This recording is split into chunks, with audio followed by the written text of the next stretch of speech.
사랑하는 하나님 아버지 감사합니다. 하나님 우리에게 오늘도 귀하고 복된 주일을 주시고 무엇보다 하나님의 말씀을 들을 수 있는 귀한 특권을 주심에 감사드립니다. 오늘 모여드리는 성도님들이나 또 영상을 통해 말씀을 받는 분들이나 동일한 은혜를 주셔서 하나님의 놀라운 역사를 경험하며 한 주도 말씀 붙들고 승리하는 우리 성도들 될 수 있도록 축복하여 주시옵소서. 마음속에 안고 왔던 모든 염려 근심들을 하나님께 내려놓고 하나님의 응답을 받는 말씀의 시간이 될 수 있도록 성령 하나님 역사하여 주시옵소서. 감사드리며 예수님 이름으로 기도드리옵나이다. 아멘. 오늘 말씀은 기다림의 끝에서 만난 하나님, 기다림의 끝에서 만난 하나님이라는 제목으로 말씀을 증거하겠습니다. 오늘 아침에 교회로 쭉 와서 예배를 준비하려고 하는데 오는 길에 보니까 벚꽃이 한참 흐드러지게 폈더라고요. 어제 밤새 비가 내렸는데도 다 떨어지지 않고 눈송이처럼 이 차를 끌고 오는데 눈송이처럼 이 쫙 바람에 이렇게 벚꽃이 날리는데 참 어김없이 작년에도 그 느낌이 있었지만 어김없이 또 꽃이 필 것 같은 나무에 또 꽃이 피고 또 잎이 나고 이런 것을 보면서 참 소망을 가지게 되었습니다. 하나님의 역사는 여전히 우리가 코로나다 또는 경제가 어렵다 또는 병중에 있다 뭐 이런 여러 가지 상황이 있어도 하나님의 역사는 계속해서 진행되고 있고 또 꽃은 피고 열매를 맺듯이 우리의 삶 속에서도 풍성한 열매를 주실 줄 믿습니다. 아멘. 그래서 여러분 오늘 예배 끝나고 가시면서 우리가 뭐 요즘에는 단체로 막 야외에 가고 단체로 소풍 가고 이럴 수 없지만은 개별적으로라도 이 만물을 보시면서 하나님을 만끽하시기 바랍니다. 아멘. 하나님을 깨닫는 건 딱 두 가지 방법밖에 없다고 성경이 이야기하고 있어요. 하나님의 말씀인 성경을 통해서 보거나 하나님 창조하신 만물을 통해서 하나님을 발견한다 이렇게 말하고 있습니다. 그래서 우리가 그냥 꽃이 폈구나 또 잎이 났구나 이렇게 보는 것이 아니고 하나님이 창조하신 이 세계를 통해서 야 하나님 어김없이 우리에게 또 꽃을 주시고 또 열매를 주신다는 사실을 통해 나에게도 하나님이 작정하신 계획들이 이루어질 것이라는 소망을 잊어버리지 않기를 바랍니다. 아멘. 오늘 말씀해 보면 기다림의 끝에서 만난다 이런데 여러분 기다린다. 뭘 기다리십니까? 여러분 지금 뭘 기다리고 계세요? 여러분 마음속에 기다리고 소망하는 것이 뭡니까 지금? 뭐 기다려 본 적 있습니까? 기다림. 기다리다 이런 것은 어떤 사람이나 어떤 때를 바라는 것을 말합니다. 어떤 사람이 오기를 기다리거나 어떤 때가 오기를 바라는 것을 바로 기다리다 이게 이제 사전적인 의미인데요. 여러분 무엇을 그렇게 기다려봤습니까? 남자들은 군대에 보통 가시면 제대할 날을 기다립니다. 손꼽아 기다려요. 요즘에야 뭐 그냥 1년 반 그것도 자기 인생은 길겠죠. 그리고 뭐 예전에는 보통 3년, 5년 이렇게 있을 때는 정말 휴가도 자주 없고 이러니까 또 지금처럼 교통이 발달 안 하고 이러니까 멀리 전방에 있으면 뭐 제대할 날만 기다린다는 거예요. 그래서 마지막 한 달 남으면 뭐 이렇게 체크를 해가면서 기다립니다. 그게 바로 기다린다는 의미입니다. 무엇인가를 간절히 기다리는 것이죠. 어떤 또 사람들을 또 기다리는 거죠. 또 만약에 군대 보낸 애인이 또 나올 때까지 또 여자친구를 기다리는 것이죠. 기다리다 답답하면 또 신발을 거꾸로 신는다거나 뭐 이럴 수도 있지만 기다리는 겁니다. 그런 것이 바로 우리가 기다리는 것이죠. 여러분은 제일 기다린 것이 뭡니까? 살아오시면서 뭘 제일 기다리셨어요?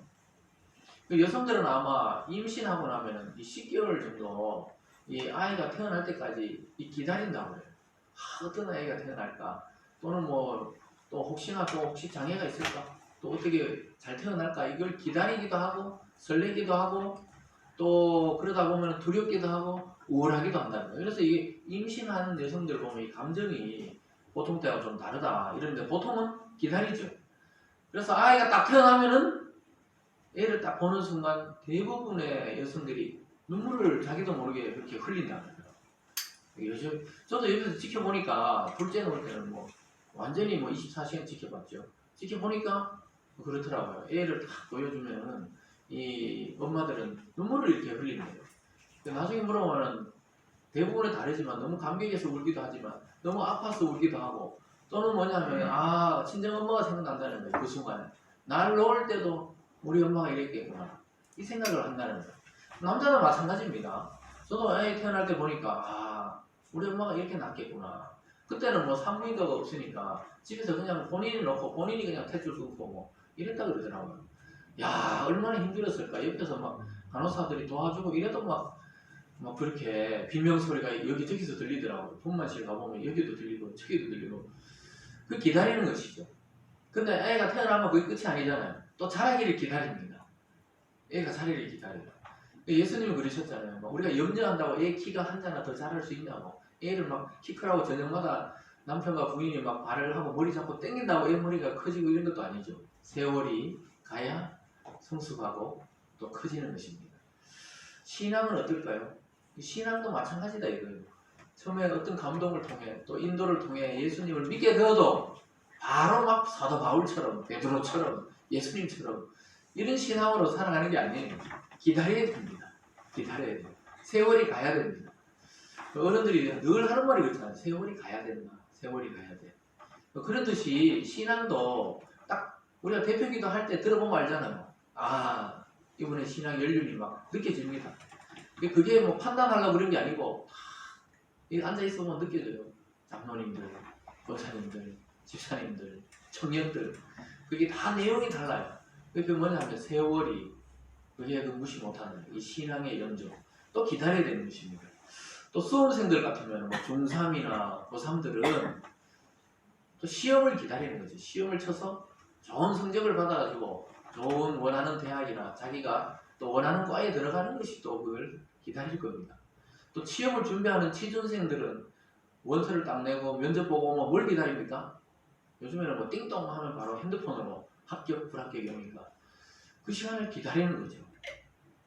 목사들은 뭘 기다릴까요? 목사님 주일만 되면 뭘 기다려요? 뭘 기다립니까? 목사님들은? 네? 성도를 기다린다. 그것도 맞는 말이죠. 성도가 오길 기다리죠. 저도 서서 맨날 기다리죠. 소독약하고 요즘에는 없던 거 예전에는 주보를 돌렸는데 요즘에는 손에 그냥 소독제하고 온도계를 들고 기다립니다. 올 때마다 한 번씩 쏴줍니다. 쏴줘. 권총이 아니고 이 전자식 온도계를 가지고 기다리고 있죠. 그런데 여러분을 기다리기도 하지만 목사님들은 항상 뭘 기다리나요? 주일마다 성령이 임하시기를 기다립니다. 하나님의 역사가 일어나기를 또 기다려요. 왜냐하면 인간적으로는 이 웅변하듯이 아무리 해봐야 감동이 없거든요. 성령이 역사해야 되고 하나님이 역사하시기를 또 주님이 여기 동행하기를 항상 여기서 여기까지 올라오는 그 순간에 그걸 간구하는 겁니다. 왜냐하면 내 인간적인 말을 해봐야 아무 소용이 없거든요. 그거는 뭐 밖에서도 들을 수 있으니까. 그러니까 성령이 임해야 성도들이 변화가 오고 치유가 되고 구원이 되고 회복이 되거든요. 그래서 그걸 또 기다리는 것입니다.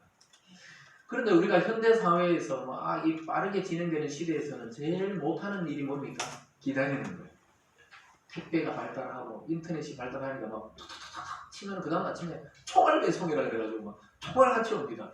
외국인들이 제일 놀라는 게 우리나라 인터넷과 택배 문화랍니다. 너무 편리하대요. 그 외국에 오랫동안 유학 생활하다가 국내로 들어온 이 청년들이 물어보니까 참 진짜 빠르대요. 그 최소한 일주일 한 달 이렇게 기다려야 돼요. 우리나라는 뭐 타닥타닥 아침에 치면은 저녁에 도착하기도 하고 서울 같은 경우에는 그리고 타닥 치면은 또 새벽 배송을 가 새벽에 그냥 쫙 그날 먹을 반찬이 막 쫙 배달되기도 하거든요 요즘에.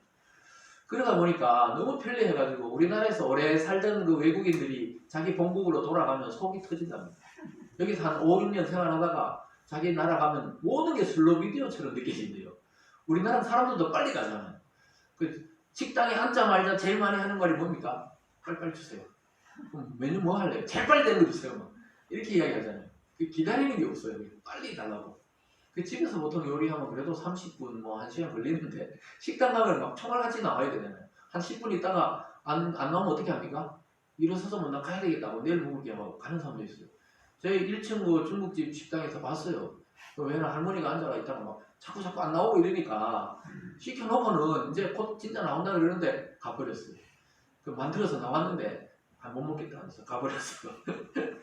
그래서 우리가 기다린다고 참 기다리는 참 아름다운 이야기지만 사실 못 기다려요. 사람들이 제일 못하는 게 뭡니까? 못 기다려요. 기다리는 겁니다. 인내하라 하면 인내를 못해요.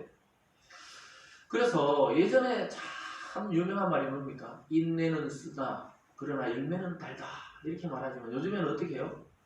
인내도 쓰고 열매도 달다 이런 말을 해요. 기다리면 다 썩는다 이러면서 못 기다리는 게 요즘 세태입니다. 근데 바꿔서 생각해 보면은 모든 게 기다려야 되거든요. 그러니까 인내가 필요하거든요.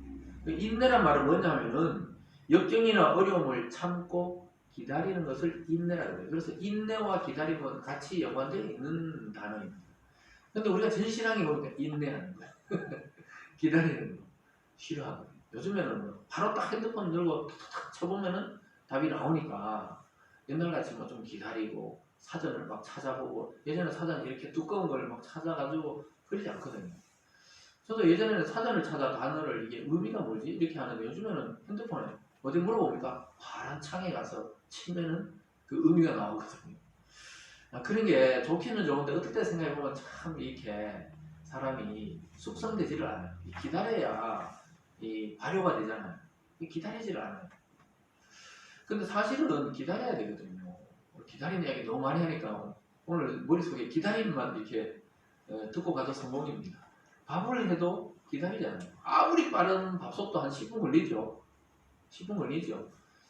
아무리 빨리 밥을 해도 이 10분 걸립니다. 성능이 좋아도. 그러니까 예전에는 공부를 떼서 가마솥에 밥을 하잖아요. 세워라 걸리거든요. 기다리면 근데 진짜 맛있는 밥이 기다리면 됩니다. 국도 마찬가지죠. 국을 끓일 때까지 기다려야 되지만 그냥 먹어버리면 어떻게 됩니까? 그냥 생야채 생고기를 먹는 거랑 마찬가지죠. 그 연인들끼리도 마찬가지예요. 연애하면서 내 마음을 알아줄 때까지 어떻게 해야 됩니까? 기다려야 돼요. 인내가 필요합니다. 오늘 가서 사랑하지 않아? 처음 만났는데 이렇게 하면 와 이상하다 하면 도망가거든요. 기다려야 됩니다. 기다려야 됩니다. 성도들도 마찬가지입니다. 뭘 기다립니까? 주님이 다시 오실 것을 기다립니다. 요즘에 우리 새벽 말씀에 누가복음이 나가고 있잖아요. 계속 매일 성경에. 그 누가복음 보면 예수님 뭐라 그래요? 그냥 다시 온다 그러면서 그걸 기다려야 됩니다. 언제 올지 모르잖아요. 지금 2000년 동안 기다렸거든요. 우리 볼 때는 이게 굉장히 너무 긴 시간이지만은 성경에는 1000년이 하루 같다 그랬거든요. 이제 이틀 기다린 겁니다. 2000년 지났다는 하나님의 시간에서는 이틀 지나가는 거예요. 이틀. 언제 오실지 모르죠. 요즘 막 이제 전염병이 나오고 막 난리가 나고 뭐 또 뭐 어디 저 동남아에서는 뭐 구테타가 일어나고 뭐 이런 거 보니까 주님 올 때 가까우긴 가까운 것 같아요. 믿습니까? 우리 살았을 때 바쁘면 좋은데 그러면 죽음의 그 고통을 통과하지 않고 변화된 몸으로 바로 그냥 공중으로 올라가서 주님과 새 세상을 맞이할 건데 그죠? 죽음을 맞이하지 않고 주님이 오면 얼마나 좋겠습니까? 그런데 그것도 다 기다림이거든요. 기다림. 오늘 두 여인이 나오고 한 남자가 나옵니다. 두 여인이 누굽니까? 레아와 라헬이 기다리고 기다리다가 이제 하나님에 대한 감격에 대해서 고백하는 시간이 나타나요. 또 한 남자 야곱이 이 20년 넘 가까운 세월을 하나님에 대해서 감격했다가 잊어버리고 있다가 오늘 하나님의 말씀이 생각납니다. 그런데 여러분 이 라헬도 레아도 야곱도 기다렸지만 사실은 누가 기다렸습니까? 하나님께서 이 세 사람을 기다려줬어요. 변화되기를. 또 하나님을 깨닫기를 기다려줬습니다. 하나님은 오래 참으십니다. 저와 여러분들 하나님이 지금 기다리고 있어요. 우리가 기다린 줄 알았는데 하나님이 지금 여러분들의 변화와 여러분들의 또 영혼의 회복을 위해 기다리고 있다는 사실을 기억하는 이 시간 되기를 바랍니다. 저와 여러분이 기다리는 응답은 무엇입니까? 오늘 말씀을 통해 어떤 일에 대해서 여러분 지금도 기다리고 있는 일 있죠? 집 나간 자녀가 돌아오기를 기다리듯이 예수 믿지 않는 자녀들, 또 형제 자매들, 또 친지들, 친구들 돌아오기를 기다리고 있죠. 여러분 그렇게 기다리게 하시는 이유와 목적을 좀 깨닫고 그 말씀에 순종하는 오늘 이 시간 되시길 주님의 이름으로 축원합니다. 오늘 첫 번째로 달라진 레아의 고백이 나타납니다. 레아는 늘 어떤 마음을 가지고 있었습니까? 지난 시간에 살펴본 것처럼 근본적인 두려움을 가지고 있었어요. 왜냐하면은 자기 신랑 야곱이 자기를 사랑하지 않는다는 걸 너무 잘 알고 있었거든요. 진짜 사랑하는 아내는 라헬이었거든요. 그래서 레아는 근본적인 두려움을 갖고 있어서 아이를 많이 낳고 싶어 했는데 하나님이 그를 긍휼히 여겨서 계속해서 아이를 낳게 했습니다. 그리고 오늘 드디어 6번째까지 아들을 낳고 나서 고백이 달라져요. 고백이. 그동안 라헬이나 야곱이나 이런 인간을 쳐다보다가 이제 하나님께 소망을 두고 하나님께 감격하는 모습을 보이게 됩니다. 그래서 여러분 어떤 사람이 은혜 받았는지 안 받았는지 대화해보면 알죠. 대화해보면은 고백이 달라져 있어요. 하나님이 하셨습니다. 이런 말을 많이 하는 분들은 그게 입에 발린 말이 아니라 하나님의 은혜를 아는 분들이죠. 근데 이것도 내가 했고요. 저것도 내가 했고요. 아직도 내가 했고요. 이런 분들은 그걸 무시하는 건 아니지만 아직 신앙의 아직 이 초기 단계구나. 이런 생각들을 이렇게 하게 됩니다. 어쨌든 간에 레아의 고백 속에서 이제야 만족이 드러나요. 자기가 좀 안심합니다. 레아가 드디어 안심해요. 하나님이 하셨다는 것을 깨달으면서 이제 좀 안심하면서 더 이상 막 분쟁하거나 다투지 않게 됩니다. 20절 말씀을 함께 읽어볼까요? 오늘 본문 20절입니다. 시작. 레아가 이르되 하나님이 내게 후한 선물을 주시도다. 내가 남편에게서 6 아들을 낳았으니 이제는 그가 나와 함께 살리라고 그의 이름을 스불론이라 하였으며. 그게 보면은 19절에 보면 레아가 다시 임신하여 6째 아들을 야곱에게서 낳은지라. 6째 아들 이름이 스불론입니다. 스불론이란 말이 거하다, 함께하다 이런 말입니다. 이제 6명의 아들이나 낳았으니까 야곱은 이제 내 남편이 확실하다. 그렇게 하면서 하나님이 후한 선물을 줬다고 이제 하나님의 이름을 부르기 시작합니다. 여러분 은혜 받은 사람의 특징이 뭐냐? 입에 고백이 달라져요. 내가 한 게 아니라 하나님이 하셨다. 이렇게 고백하기 시작합니다. 하나님 오랫동안 기다리셨죠. 또 레아 자신도 오랜 시간을 기다렸어요. 이 기다림의 결과가 뭡니까? 은혜의 말들이 나오기 시작합니다. 여러분 지금 뭐 또 영상으로 보시는 분들도 자녀가 어린 분도 있고 자녀가 나이 많은 분들도 있겠지만 기다리세요. 하나님이 사람을 바꾸고 성숙해 하고 회복해 하실 줄 믿습니다. 그래서 남편의 사랑을 받지 못하면서도 계속해서 하나님이 은혜를 베풀어 줬거든요. 그러니까 여러분들이 인간적인 사랑을 너무 갈구할 필요가 없어요. 어떻게 보면 믿음의 성도들은 남편은 나를 안 사랑한다, 부인이 안 사랑한다, 또 자녀들도 엄마 아빠가 나를 안 사랑하는 것 같다. 그 너무 거기에 집착할 필요가 없어요. 왜냐? 하나님이 그런 사람을 살펴보고 있다가 그분들에게 더 복을 내려주시는 것을 보게 됩니다. 또 오늘 레아가 이제 드디어 하나님이 내게 후한 선물을 줬다고 그렇게 고백하고 있습니다. 6 아들을 낳아야 돼요. 여러분 회복하려면 몇 명이나 6명의 아들을 정도는 낳아줘야 부인이 안심을 한다고. 저는 아들이 하나도 없는데 지금부터라도 어떻게 뭐 열심히 6명의 아들을 놓으니까 이제 불안이 좀 사라진 거예요. 그렇잖아요. 그러니까 결혼하고 자녀가 있는 것과 없는 것은 많이 다르더라고요. 많이 다릅니다. 그래서 예전에 어른들은 참 내가 너희 때문에 살았다 이런 얘기 많이 하거든요. 옛날 엄마들 내 자식 때문에 진짜 참 이 집을 못 뛰쳐나가고 이렇게 살았다 이런 말 많이 들어보셨죠? 지금도 그럴 수 있어요. 그래서 6명의 애를 놓고 그러니까 라헬은 아직까지 자기 뱃속으로 한 명도 애를 못 낳았잖아요. 자기 동생 라헬은 자기 종을 통해 2명 낳았지 자기는 이제 자기 몸으로 6명 놓고 나니까 아이고 이제야 뭐 야곱이 뭐 도망가봐야 어디를 가겠노 이제 나를 버리지 않을 것이라는 확신이 든 겁니다. 하나님이 그럴 때까지 계속 은혜를 주신 거예요. 자녀는 하나님의 은혜로 태어났다고 이야기했잖아요. 생명은 하나님 허락 없이 태어나질 않잖아요. 그러고 나서 이제 감격을 하는 것입니다. 그러면서 나중에 딸도 하나 더 넣어요. 디나라는 딸도 넣거든요. 딸까지 그리 총 7명을 자기 몸으로 놓고 나서는 안 싸워요. 라헬하고 그 문제 때문에는 안 싸웁니다. 남편을 막 팍팍팍 바가지 긁지도 않아요. 이제. 좀 느긋해집니다. 이제 레아는. 그래서 어쨌든 레아는 하나님이 주신 선물이 후하다는 고백을 하게 됩니다. 아들 6 넣고 딸 하나 넣고 마음의 여유가 생기기 시작했죠. 그러니까 하나님은 우리가 여유 있고 또 은혜 받았다고 느낄 때까지 은혜를 줍니다. 그 여러분들이 하나님께 간구해야 돼요. 하나님 나는 아직 마음이 걸걸합니다. 마음이 아직까지 난 메말라 있어요. 아직 나는 사랑이 듬뿍 나오지 않습니다. 아직까지 내 마음에 냉방이 있습니다. 이걸 솔직하게 말해야 돼요. 하나님께. 그럼 하나님이 아예 애들을 막 복을 줘서 충만하게 할 수도 있고 아니면 여러분들 직접 막 현찰을 줘가지고 부자 되게 해가지고 또 하나님 위로해 줄 수도 있어요. 그런 분들 많지요. 우리는 하나님의 성령의 충만을 받고 싶지만 사실 현찰의 충만을 받으면 더 기분이 좋지요. 사실 아무도 아닌 같이 이야기하지만 맞죠? 그러니까 하나님의 은혜가 막 현찰로 임하기를 바라죠. 대부분은 하나님의 은혜가 영적인 축복 이런 거 말고 눈에 보이는 참 저도 최근에 뭐 어떤 일이 있었는데 하여튼 그랬는데 뭐가 하나 생기니까 참 기분이 좋더라고요. 그 별거 아닌 것 같은데 산을 보기에는 참 오래된 거 이런 생각할 수도 있지만 굉장히 기분이 좋더라고요. 사람이라는 게 참 단순해요.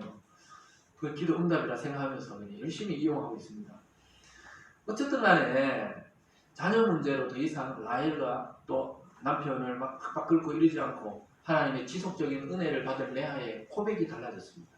오늘 이 시간 여러분들 사람에 대한 원망 또는 뭐 친구나 가족에 대한 원망 다 내려놓고 하나님을 소망하시고 하나님께 대한 고백이 달라지기를 바랍니다.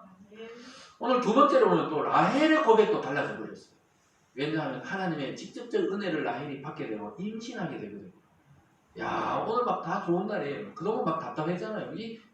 이 자매끼리 싸우고 남편하고 싸우고 남편이 네 거다 내 거다 배구공처럼 막 이리 보냈다 저리 보냈다 이런 거만 보다가 오늘 막 회복의 시간이 다가옵니다. 3월 마지막 주일에 드디어 회복의 시간이 이 가정에 다가오고 있어요. 라헬도 막 자기 부끄러움을 씻어줬다 그러면서 하나님을 찬양하는 모습이 나옵니다. 자기 언니 말레아가 딸 디나까지 놓고 7명 낳을 때까지 자기 한 명도 애를 못 낳거든요. 그러니까 이게 자기 종들도 2명 낳았으니까 막 이 자기 집안에 애들이 막 한 10명 가까이 생길 때까지 자기는 한 명도 없어요. 야, 그러니까 너무 속이 탄 겁니다. 너무 그러니까 뭐 10년 넘었을 거 아니에요. 이제 그동안의 이 불임이었어요. 불임이었다. 이 임신을 못했어요. 너무 마음이 아팠었는데 절대적인 야곱의 사랑을 받았지만 인간의 사랑으로는 이 마음이 다 채워지지 않는다는 것을 우리는 보게 돼요. 야곱이 얼마나 라헬을 사랑했습니까? 무려 14년을 충성하면서 부인을 너무 사랑했기 때문에 그렇게 헌신하면서 차지했는데도 라헬의 마음에는 만족이 가득 차지 못했어요. 이게 인간의 한계입니다. 우리가 부모가 자식 사랑해도 또 자식이 부모를 사랑해도 한계가 있어요. 왜 그렇습니까? 하나님으로부터 인간은 만들어졌기 때문에 하나님의 형상인 인간은 하나님의 사랑을 받지 못하면 인간적으로 아무리 해도 결국은 허무하고 넘어서지 못하는 부분이 있거든요. 그리고 하나님을 만날 때 우리 마음에 충만함이 있고 완전한 회복이 있는 줄 믿으시기를 바랍니다. 그래서 오늘 라헬이 직접적인 하나님의 은혜를 받고 나서야 응답을 받고 나서야 이제 고백이 바뀌고 사랑하게 됩니다. 막 언니와 경쟁해서 뒤처지니까 막 자기 좋은 걸 그냥 남편에게 줘가지고 애 낳았잖아요. 그런데도 만족이 없어요. 진짜 자기가 놓은 애가 아니잖아요. 호적에 올렸지만 자기 애가 아니니까 언제까지나 이게 채워지지 않았습니다. 그래서 늘 마음의 아픔으로 남아 있었죠. 왜냐 그 당시에 여자가 아기를 못 낳는다면 이 당시 문화에서는 수치였거든요. 가문에 막 그냥 하나님의 축복이 못 받았다 이런 이야기를 듣기 때문에 너무너무 아픈 세월을 10년 가까이 20년 가까이 그렇게 해오다가 하나님이 드디어 이제 은혜를 줘서 임신하게 합니다. 그리고 그 아들이 창세기 이제 후반부 전체를 차지하는 인물이 돼요. 요셉이라는 인물이 그를 통해 태어납니다. 그 앞에 수많은 자녀들도 중요하지만 이 요셉이야말로 정말 고난의 때에 민족을 구합니다. 이 기근의 때에 이 애굽의 총리가 돼가지고 자기 가족도 구하고 민족을 구하는 그런 사람이 라헬에게서 태어나요. 그러나 라헬은 애굽으로 내려가다가 죽습니다. 그 엄마는 그 영광을 못 보지만 그 아들이 결국 그걸 이루어요. 참 신기하죠, 하나님의 역사는. 그래서 참 소망인 아들이 한 명 태어나게 됩니다. 라헬의 첫 아들 요셉이 출생하는 장면을 같이 한번 볼까요? 22절과 23절입니다. 시작. 하나님이 라헬을 생각하신지라 하나님이 그의 소원을 들으시고 그의 태를 여셨으므로 그가 임신하여 아들을 낳고 이르되 하나님이 내 부끄러움을 씻으셨다 하고 그의 이름을 요셉이라 하니 여호와는 다시 다른 아들을 내게 더하시기를 원하노라 하였더라. 하나님이 내 부끄러움을 씻었다는 거죠. 남편 야곱도 아니고 언니도 아니고 자기 종을 통해 낳은 아이들도 아니고 하나님이 내 부끄러움을 씻었다. 얼마나 수치심이 강했는지 알겠죠. 자기가 아무리 남편 사랑받아도 애가 하나도 없으니까 종들도 애 2명씩 낳는데 자기 애가 없으니까 그러다가 드디어 하나님이 라헬을 생각한지라. 여러분 이 원어적인 의미로 보면은 이 노아 시대에도 하나님이 노아를 생각하신지라. 하나님이 생각했다는 것은 그 사람을 염두에 두고 있다는 거예요. 그래서 노아를 생각하사 하나님 물이 빠지게 하시고 새로운 세상에서 하나님이 문을 열어주셔가지고 나오거든요. 문을 닫은 것도 하나님, 열어준 것도 하나님이에요.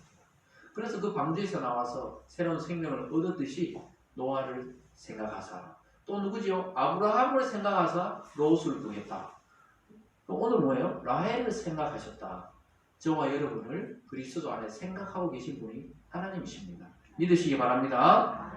그래서 우리의 부끄러운 과거, 우리의 부끄러운 죄, 수치, 또 뭐 여러분들이 만족하지 못했던 것들 하나님이 다 회복하고 채워주실 줄 믿습니다.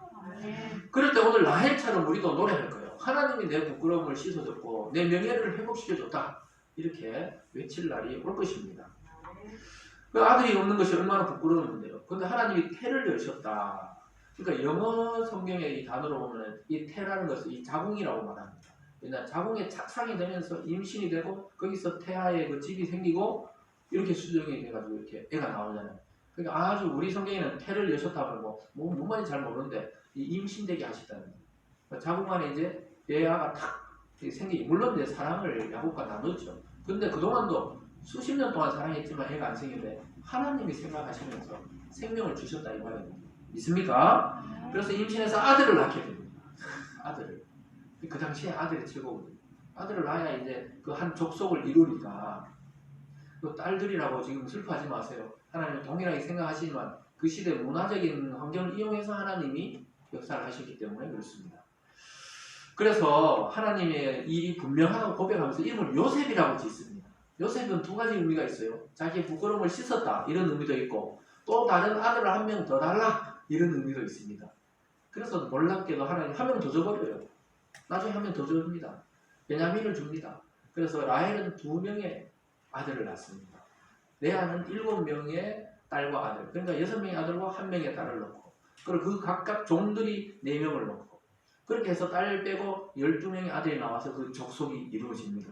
이스라엘 족속. 그래서 야곱의 이름이 이스라엘의 이름이 됩니다.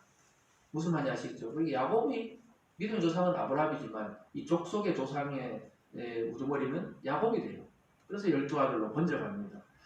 그러면서 자기 이름에 그 아이의 이름에 자기의 소망과 자기 과거를 같이 담습니다. 과거의 부끄러움은 씻고 앞으로 또 한 아들을 더 줘서 소망을 달라. 그런데 그 소망의 아들을 놓다가 죽어요.